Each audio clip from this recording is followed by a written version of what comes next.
எந்த கட்சியோடையும் அவங்க கூட்டணி வைக்கிறதுக்கு முன்னாடியே தனித்து போட்டியிட்டு பத்மநாபபுரம் தொகுதியிலிருந்து வேலாயுதன் அப்படிங்கிற ஒரு எம்எல்ஏ வந்து சட்டப்பேரவைக்கு போயிருந்தார்.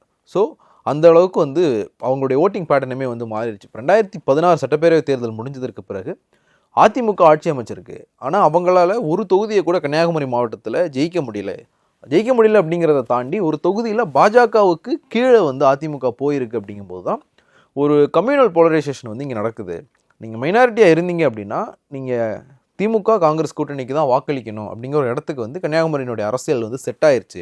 அதாவது பாஜக இருக்கிற இதுக்கு எதிரணி இல்லை, பாஜகவை தோற்கடிக்கிறது எந்த அணியால் முடியுமோ அந்த அணிக்கு தான் வாக்களிக்கணும் அப்படிங்கிற ஒரு இடத்துக்கு வந்து கன்னியாகுமரி மாவட்ட அரசியல் நகர்ந்துருச்சு அப்படிங்கிற பார்வை 2016 முன்வைக்கப்பட்டது. தொடர்ச்சியாக வந்து அது நடந்துக்கிட்டுமே இருக்குது. இப்போது 2014 மக்களவைத் தேர்தலில் கன்னியாகுமரி மக்களவைத் தொகுதியில் பொன் ராதாகிருஷ்ணன் வெற்றி பெறார்.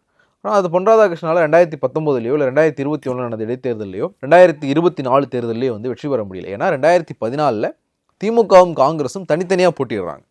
திமுக காங்கிரஸ் கூட்டணி அமைஞ்சதற்கு பிறகு கன்னியாகுமரியில் வந்து அந்த கூட்டணி தான் வெற்றி பெறுது. அது வந்து ஒரு சாலிட் விக்டரியாக இருக்குது. இவங்க தான் ஜெயிப்பாங்க அப்படின்னு சொல்லிட்டு தேர்தலுக்கு முன்னாடியே, தேர்தல் அறிவிப்புக்கு முன்னாடியே கன்னியாகுமரி தொகுதியா திமுக காங்கிரஸ் கூட்டணி இருக்கா, அப்போ அவங்க வெற்றி பெற்றுருவாங்க அப்படின்னு சொல்லி டிக்ளரேஷனாக சொல்கிற அளவுக்கான ஒரு போலரைசேஷன் வந்து கன்னியாகுமரி மாவட்டத்தை பொறுத்த வரைக்கும் இருக்குது.